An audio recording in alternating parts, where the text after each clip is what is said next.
Today, I want to talk about Robert Kennedy Jr. and his campaign for president.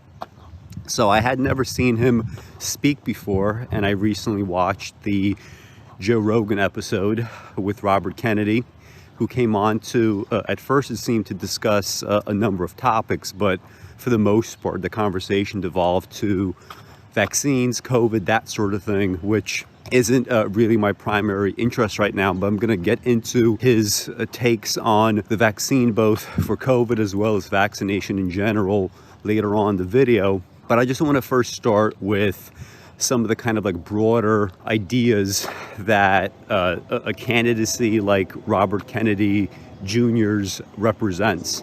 So first of all, I believe, right, that there's really no such thing as historical accidents, or if that's too strong or harsh of a statement, I don't believe that viewing historical events as accidents is a very useful lens. So I remember back in 2020 when I was watching the Joe Biden and Donald Trump debates, I couldn't believe that that was going on, right? I couldn't believe that the two choices that they told us in this democratic system, the two choices that we had to go for was either going to be Joe Biden or Donald Trump. It says something of the United States of America that at the time the president of the United States is this lifelong corrupt businessman. And then on the other hand, we have Joe Biden, who has pretty much done nothing of value in his time in politics, right? He voted for the Iraq War. He voted for making it more difficult to declare bankruptcy for like individuals that are, going through tough times. He was behind the crime bill in the 90s. It's all these things, right, that just kind of like are unbecoming of a real leader, right? When you think of leadership, you think of people who are, on the one hand, yes, receptive to popular opinion at the time. I mean, a good number of people definitely wanted to invade Iraq. A good number of people, including Black Americans, were very concerned about crime in the early and mid 90s. But a leader should be able to take not only that into consideration and to create a coalition, but also see ahead, right? See ahead of the fact that if you're not actually dealing with underlying reasons for crime and you're simply punishing people, that's going to create a ton of difficulties down the road. So two very old, supremely corrupt, supremely useless people that are net losses for the world, right, by virtue of the fact that they happen to have existed. It's not a coincidence that these were the two people that they told us that we needed to vote for. Now, the question that I would ask with the candidacy of Robert Kennedy is a similar dynamic playing out here?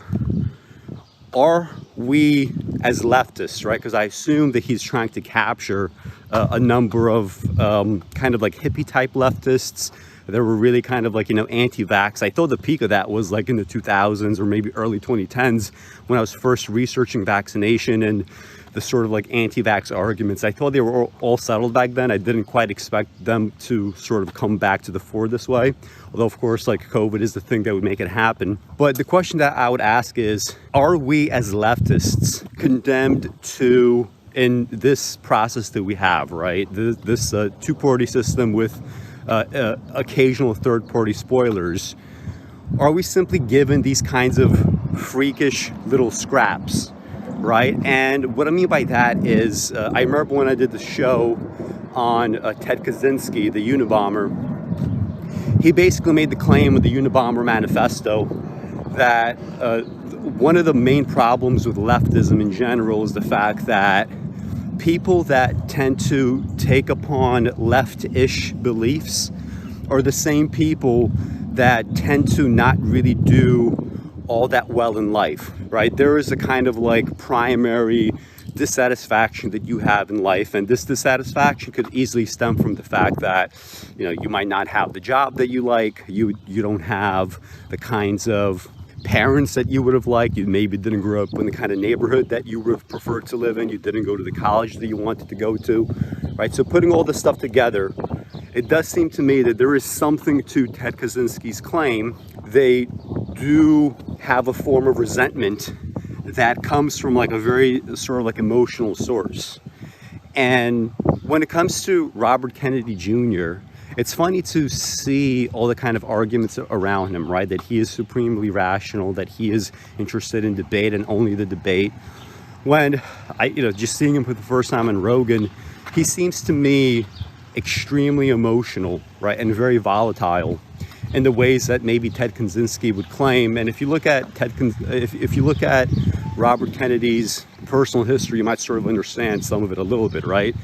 I tend to think that there's some commonality between Robert Kennedy Jr. as well as Hunter Biden, right? They are both kind of like, I guess, like I don't want to use the word tragic, because I think at a certain level of power and influence and fame, right, and money, any tragedy that befalls you is simply going to be a lot more cushioned, right? I would reserve maybe that phrase for other situations and other kinds of people.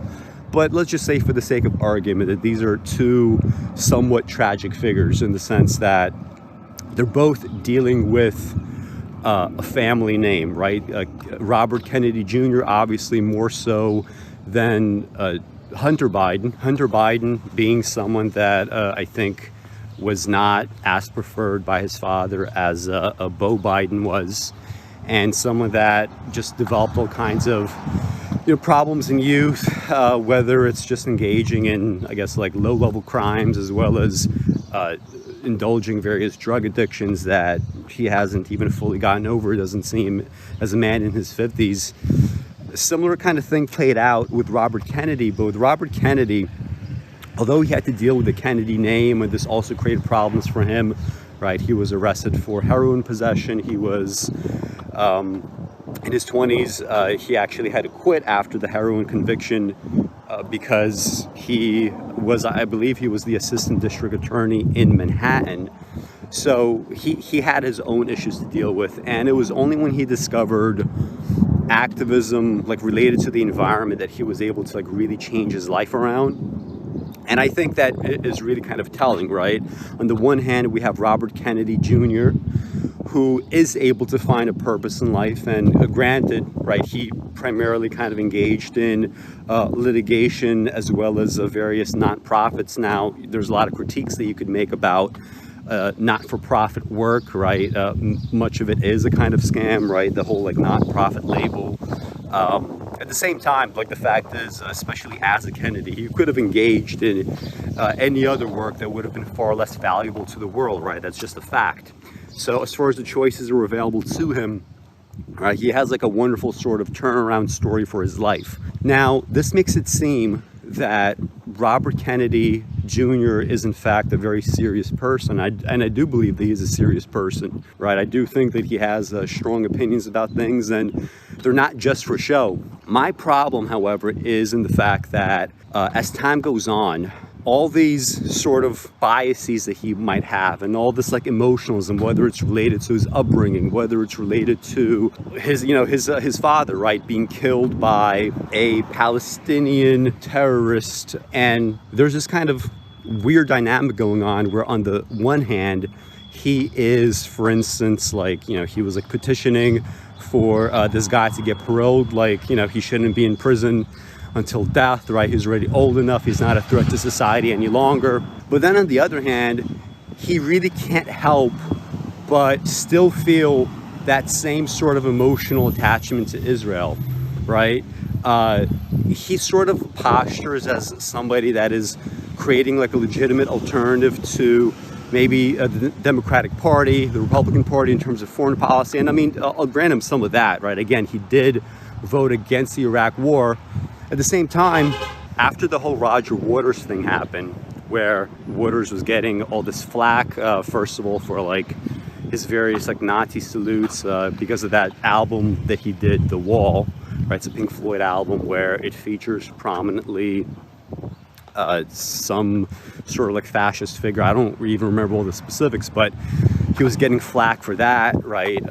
Waters was getting smeared as an anti-Semite for his very kind of like logical consensus statements about Israel-Palestine, right? He hasn't said anything that is anything out of the ordinary in that front. If you look at the human rights organizations, if you look at international law, if you look at literally how the UN votes every single year, and the kind of veto power that America has, right? We are sort of manufacturing consent in that way.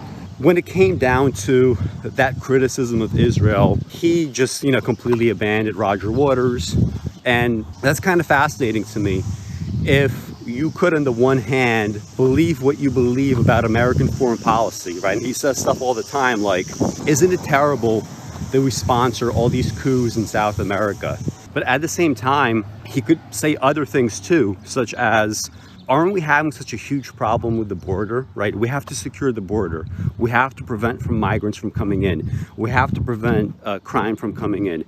We have to do this, we have to do that. That is not a position, right, that is consistent necessarily with the belief that, why are we sponsoring all these coups in South America? This is creating a migrant situation, isn't it? I'm sure he understands that there is some connection between the fact that the global South has been essentially pummeled and its wealth stolen over the past few centuries, and the fact that we have migrants coming from the South into the North. There's another part of him where, when he's campaigning, right, he said some things that I think are, pretty intelligent, and I think it's the right way to go about doing some of this, right? He said something like, when I'm campaigning, I'm trying to appeal to many of the same people that voted for Trump, but I'm trying to appeal to a different side of him. And the example that he gives is when his father was killed, many of the white voters that supported him, they eventually went over to George Wallace, who was a segregationist, right, after the Robert Kennedy assassination. And I think this dynamic does not get enough sort of play, enough attention, right? Democrats in general are very fearful of trying to court these voters. They're very fearful of being seen in any way as being kind of like Trumpy. But there's also a danger to that, right? And the danger is, if you are going to start catering to these other audiences, eventually your message is going to get watered down, right? The reason why I'm harping on something like Israel is the fact that Israel-Palestine is a fascinating kind of barometer for American politics, in the sense that there is no actual positive, right, for you, for your own kind of political career. If you start taking a ton of pro-Palestinian positions, start saying things, we need to immediately establish a Palestinian state, right? Any aid to Israel needs to be totally contingent upon their behavior. If you say anything like that, there's no positives whatsoever for you left. And some people might say, well, look, I get it, right? We should all stake out a pro-Palestine position. But if it's true what you say, Alex, that it's a toxic position politically, right, for American voters, given how influential the Israel lobby is in the United States, maybe it's actually a good thing that he's not sort of making his whole campaign about this, right? And maybe we could sneak in some of these things after he's elected. But even if I were to accept that for the sake of argument, there's other problems that are emerging now as well. I mean, as recently as 2020 and maybe even 2021, he was writing articles about what we need to do about climate change, right? And it's all the kind of stuff that you see, right? We need to wean off of fossil fuels. We need to invest much more in renewables, right? It's typical, Democratic Party platform type stuff. His rhetoric on is more fiery than Biden's rhetoric, right? Biden does not necessarily call out coal companies or whatever in the same terms that Robert Kennedy Jr. would.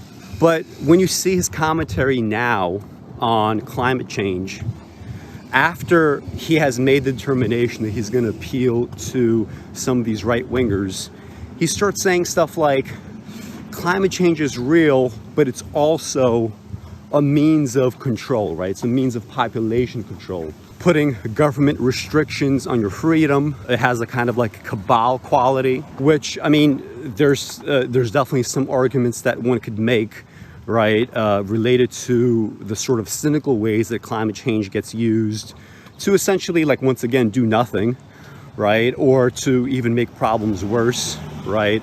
Some of the sort of let's call them free market ideas for climate change, which he is a huge proponent of. They've been instrumental to this, whether it's kind of like the idea that EVs are going to be the thing that saves us, right? That's the whole kind of like Musk idea. Or whether it's like some of these so-called carbon neutral technologies that are not carbon neutral and are the exact opposite, and create other problems as well, such as essentially being a smokescreen for what's really happening when some of these investments are made. You can make arguments like that, but it doesn't seem to me that this is the direction that he's heading towards, right? There's this fear among the right of this kind of like new world order that was supposed to start, it was supposed to start in 2008, 2009 with the Great Recession. Then it got pushed back to now it's starting with COVID.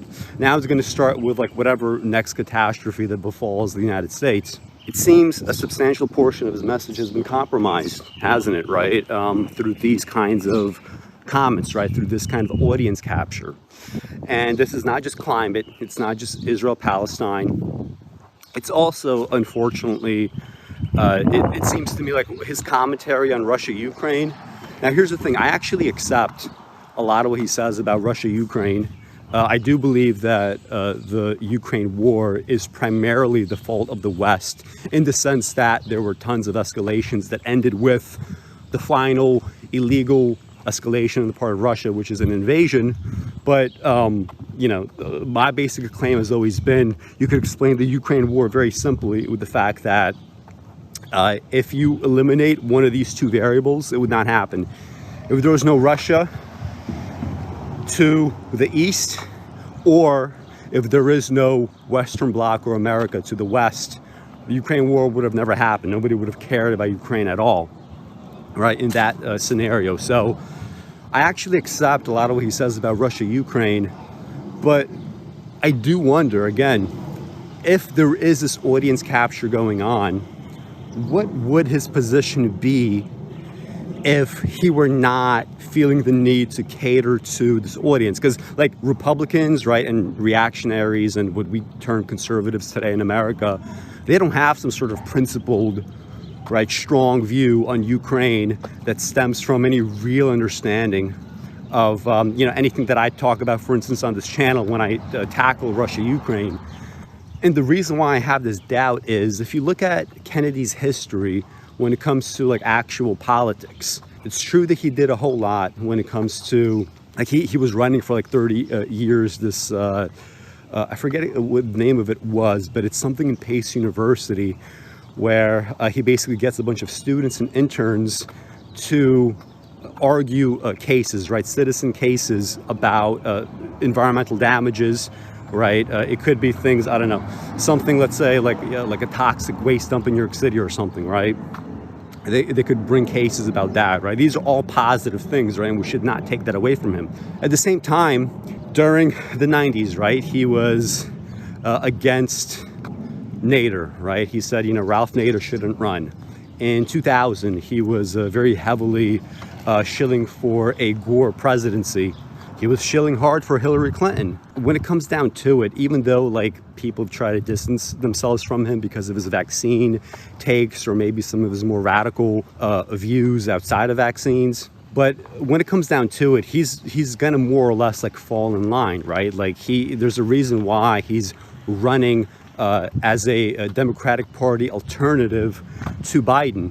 So putting all these things together, it's not very obvious to me that Robert Kennedy is someone that, let's say, he would be in office. He's not someone that I would necessarily trust with doing the right thing, right? In a way that is sort of like consistent, able to be replicated. There is no clear consistency here. And on top of that lack of clarity, there's also just the unfortunate fact that, again, when it really comes down to it, he's going to put party interest above all, right? Because this is back to what I said about that whole emotionalism thing. He is emotional not only about Israel, but he's also emotional about his own party. He's emotional about the Kennedy name. When he talks about being a Kennedy liberal, he is referring to the fact that the Democratic Party used to be a certain way, and he says, I want to get us back to the party of Kennedy. He's obviously a character, right? He's very much a character, in this primary. And I mean, on some level, I guess all presidents are kind of characters in their own way.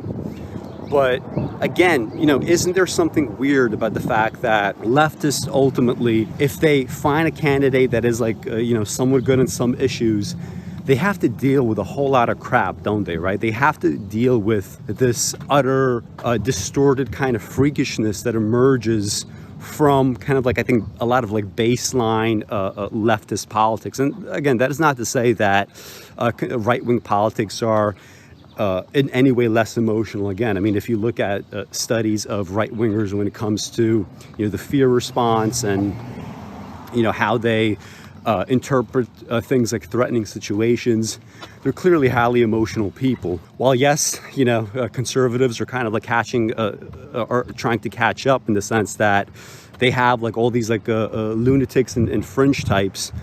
But liberals, if they don't have an alternative, it doesn't matter how loony right-wingers are, right? They're going to, in this kind of war of attrition, get, more and more seats, right? They're going to be winning elections in ways that are totally, right, unbecoming of a party system where, like, we have two parties, and if one of them is clearly supposed to be so much better, right, you need to really explain why again and again we have this 50-50 split of wins and losses for Democrats. And despite the fact that we have a 50-50 split, we don't seem to be getting any more really left-wing, right? Left-wing in some ways, gay marriage, that kind of thing, but healthcare doesn't seem necessarily more left-wing now than it was 10 years ago. Stimulus spending is better, but generally speaking, right, we have been regressing over the last few decades, not progressing. So this is what liberals have to deal with. And when it comes to fringe activity on their ends, fringe activity is going to always be less tolerated among the left than it is among the right. Because again, liberals are more educated, for instance. Liberals come from polite society, right? We're not talking about leftists here, right? Liberals are actually very well adjusted to society in the sense that, right, they might tend to have better paying jobs. They tend to have more education. They tend to have opinions that are more mainstream and are less subject to, everything from censorship to just like outright, threatening your job, right, your work, that sort of thing. When we get figures like Kennedy, or when we get figures like Jill Stein, and I was, by the way, a Jill Stein voter. I was not a fan of her at all, but I generally just don't vote for the two parties. And when we get figures like Jill Stein, who also had to like cater to this like anti-vax crowd, when we get figures like Kennedy, who does not have a consistent approach to foreign policy, right, in a way where you could sort of be happy in the idea that, well, if he gets into office, he could replicate this and he will do the right thing, that becomes very difficult to explain to liberal voters, right? Liberals already, right, are totally hyped up and crazy about the fact that we have so many right-wing lunatics. You now have to explain to them all these other things that they're uncomfortable with. They're not comfortable with his messaging about Russia, Ukraine. Even though, again, even that's kind of complicated, right? Because Joe Biden himself specifically is not so popular, right? The majority of Americans, both Democrat and Republican, would prefer neither Trump nor Biden run. Although it does seem to me like that's what's going to happen, right? It's going to be Trump, Biden again. Which, again, going back to this idea of democracy, right? How real is this democracy? There is something to be said for the fact that in this democracy, right, despite the fact that most people don't want this outcome, it seems like we're going to get this outcome. And I wonder if there is no such thing as historical accidents, how predictable is this, right? How much of this is something that we just have to deal with for the foreseeable future? Now, I said I was going to discuss specifically his statements on vaccination, right? Not just vaccination with COVID, but just like vaccination, I guess going back now, it was like 2004, 2005 that he started sort of like taking these people that were coming into his offices, like, hey, like I think there was a vaccine injury that my child experienced. Can you look into this? Can you look into that? And he said that, oh, I went down a total rabbit hole here. So I just have some brief comments here and how kind of like poorly aged many of his claims were. Right, going back now, just like only 2 years at this point. I believe it was in 2021, or maybe it was 2022, that he wrote that book on Fauci, where basically he accused not just Fauci, but just like many Western governments in general, of engineering a kind of like coup against the citizenry, of like eliminating freedom, of suppressing, you know, like basic rights, like such as like freedom of movement, right? He was against lockdowns. He was against these like mandates. If you really just kind of like take a top-down view of his coronavirus statements going back a few years now, he's obviously wrong, right? If he is so concerned about freedom, if he's so concerned about, you know, we had this coup against democracy, if this is in fact the concern, shouldn't you in 2023 be like, oh my God, we did a total 180 on this. There's no mask mandates anywhere. There's no vax mandates for anything. There's nothing that you have to do whatsoever. If you get sick in another country and you get COVID, there's nothing preventing you from getting on a plane. There's nothing preventing you from not telling anyone that you have COVID, right? Because there's no actual like legal reporting requirements. This was different in 2020 and 2021, right? You couldn't just willy-nilly be infectious and walking around the city coughing, that kind of thing, right? You'd get in trouble for that. But right now, you could literally catch COVID, have a really, really bad bout of COVID, have a huge viral load, get on a plane on mask and just cough at everybody. Don't say anything to anybody. And if somebody finds out, oh, he did have COVID and here's the proof, no one is going to come after you, right? There is no law, right, indicating that you did anything illegal there. There's literally nothing whatsoever, no passports, no nothing at all. So those claims about this is a coup against democracy, all that turned out to be false, didn't it? So the goalpost shift, right? Now it's no longer a coup against democracy. Now it was just a taste, right? They were just trying to see how far we could go, right, before we take all of people's freedoms and rights away, right? So this is the new claim. And when it comes to just a lot of coronavirus claims, but specifically for him, vaccine claims, he actually had to do a lot of backtracking and a lot of goalpost shifting as well, right? Which again, going back to this idea of, well, who actually is the emotional person here? Because so far we have an emotional attachment to his party, despite the fact that all the stuff that he works for, environment, right, anti-war, all that stuff totally goes out the window with Democrats, right? They don't give a shit about any of that stuff. The emotions related to Israel and his father's assassination, that is also a problem, right, when it comes to just trusting him to do the right thing. And now we have the emotionalism of his various vaccine claims. Now, back in like 2004, 2005, there was still, right, a little bit of ambiguity, I guess, when it comes to vaccination and autism vaccination and the kind of mercury load that you get from some of the vaccines that still had mercury within them. But little by little, that has been chipped away at. You can't really blame mercury that much anymore when it comes to anything, you know, vaccination related, simply because, I mean, first of all, like, it's just kind of ridiculous to me how all these people are talking about mercury poisoning and nobody ever presents with any symptom that is at all even like a little bit like mercury poisoning. Time passed and autism only continues to go up, despite the fact that mercury has been taken out of, I believe, all vaccines now, or it might be like the vast majority. So other claims have to be found, right? Other forms of reasoning. That is another example of highly emotional thinking. You know, when he went on Joe Rogan, they were slated, I guess, to discuss any number of topics, but I didn't watch him the full episode, just the first 2 hours of the 3-hour show. And they didn't discuss anything at all except vaccines, coronavirus, right? Which is just kind of pathetic, right? If you're somebody with very strong opinions about any number of topics, don't let Joe Rogan just like literally take the conversation into a direction that you don't want it to go to. I mean, he said himself, right? He does not want to lead with coronavirus stuff. He does not want to lead with vaccination stuff. And yet, you know, Joe Rogan, who magnifies his message to like so many other people that otherwise would not see it, all it is just like, it seems like it would be like a 3-hour show just literally on vaccine skepticism, which is just like pathetic in 2023. There were 2 other claims that he made, right, that I think are very easy to dispute. He mentioned, for instance, on this show, but he also talks about this elsewhere as well, the VAERS system. That's VAERS, the Vaccine Adverse Event reporting system, I believe, is what the acronym stands for. Basically, what the system is something that the CDC set up with, I believe, another agency. And it's basically a kind of like frontline response in the sense that they don't actually go out and research many of the individual, reports that are made.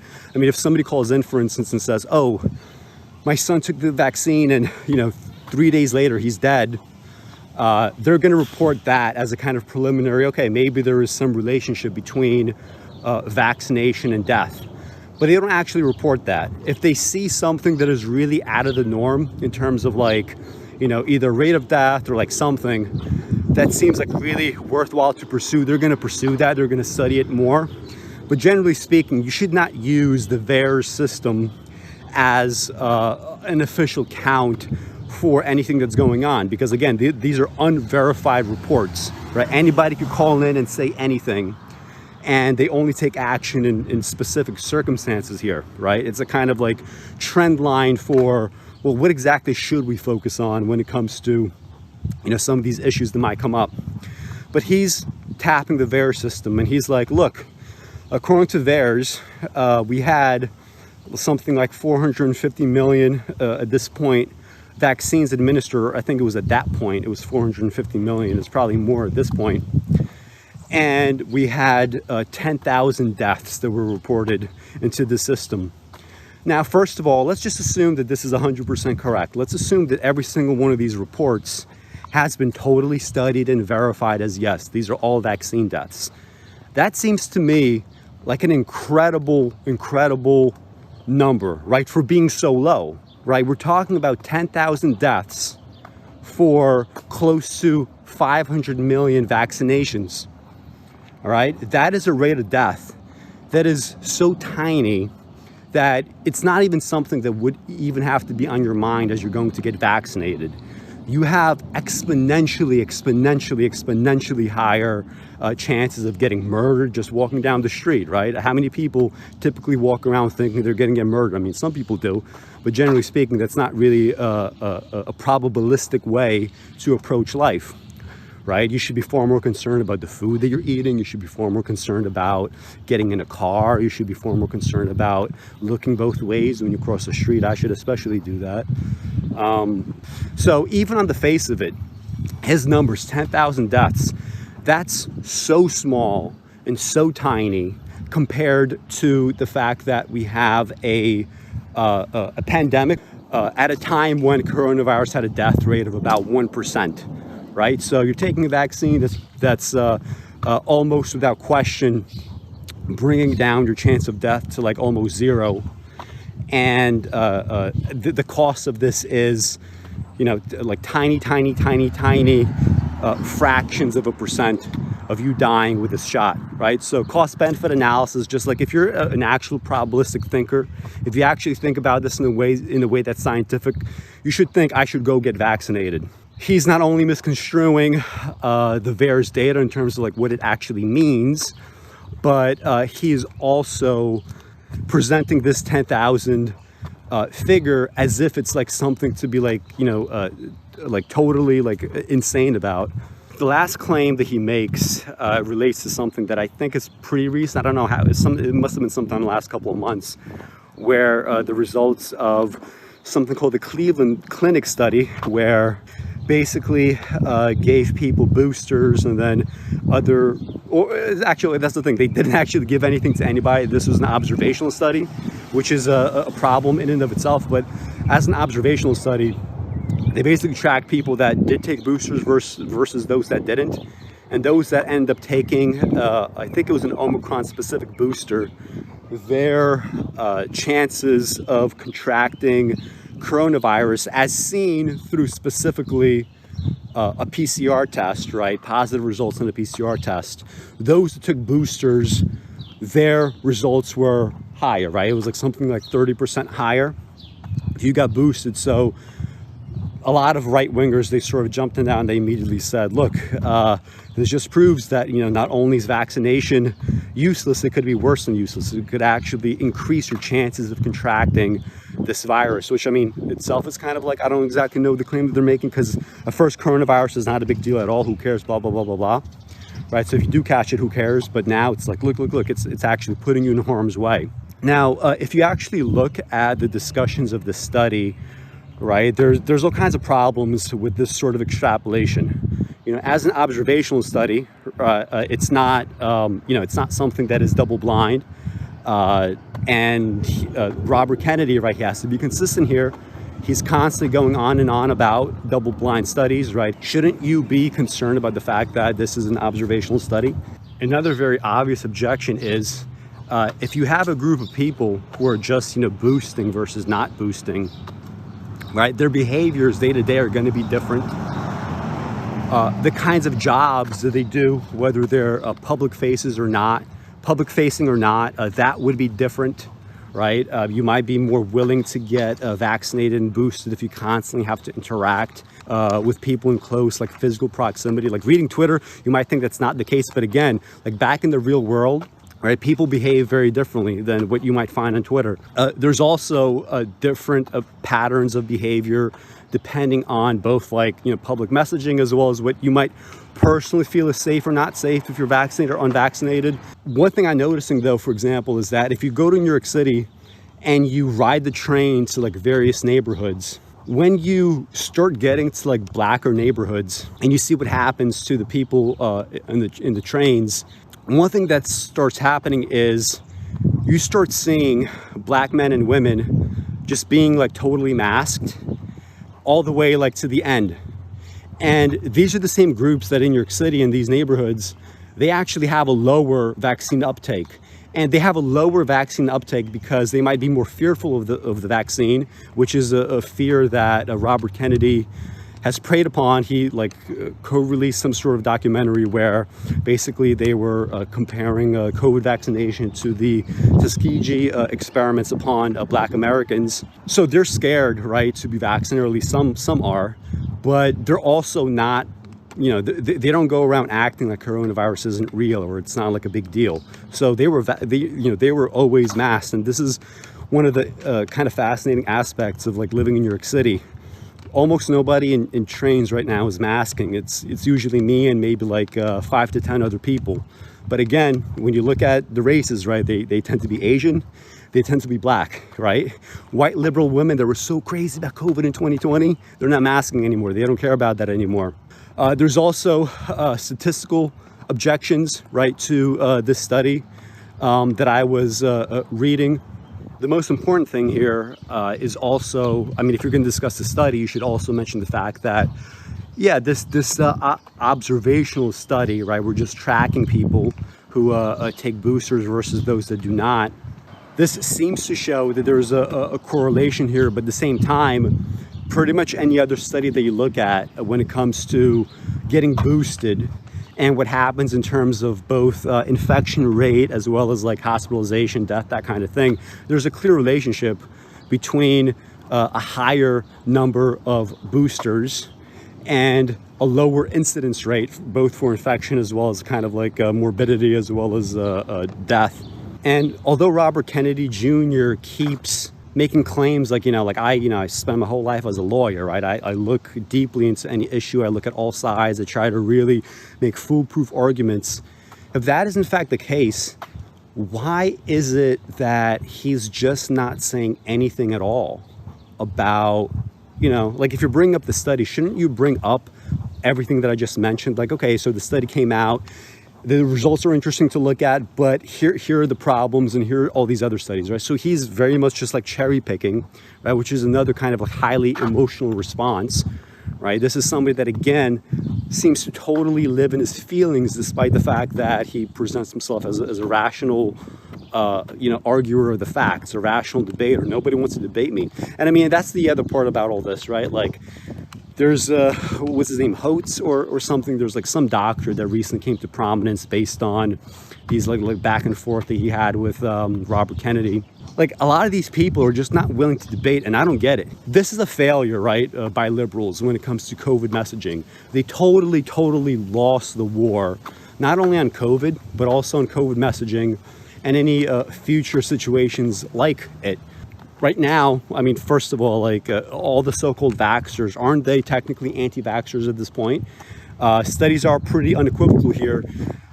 For you to get the full benefits of vaccination, you do need to get boosted, right? You need to stay up to date with your boosters. And there's different things that you could do, such as mix and match boosters to really like increase efficacy. You have to do that routinely now, right? Because coronavirus is still going around. But most people are not taking up boosters, right? So in terms of the kind of like, you know, we're all about the science first war on COVID. It's just not a factor anymore, right? I don't see Biden, I don't see anybody out there going up and saying, guys, look, it's very important. You have to keep getting boosted. You have to make sure that you don't slip into this spectrum of anti-vax, right? Because people believe that anti-vax is this kind of like really, you know, it's this kind of like black and white thing, but it really is a spectrum of beliefs, right? It really is a spectrum of beliefs and behaviors. There are anti-vaxxers that, you know, totally did not take COVID seriously, thought it was total bullshit, and would not get the vaccine on those grounds. And then there's people, right, that I mentioned, for example, like in various black neighborhoods in New York City where they're very scared of coronavirus and they're always going to be masked, but they're also scared of the vaccine. There's people that started as COVID geeks in 2020, go get vaxxed, do this, do that. Come 2023, they're no longer, you know, taking up boosters, right? There are people who said that COVID was serious in 2020, but it's not serious now because the death rate drops, and they don't really care about long COVID. They don't care about like sort of like long-term ramifications and everything from, you know, organ systems to immunity that COVID infections and multiple infections and reinfections present right now. So it's an entire spectrum of beliefs. It's an entire spectrum of behaviors, and liberals totally lost the messaging war, right? There is no any kind of enforcement whatsoever, as I said earlier. There's nothing going on whatsoever that looks like a win. There's obviously other problems that we could discuss, right?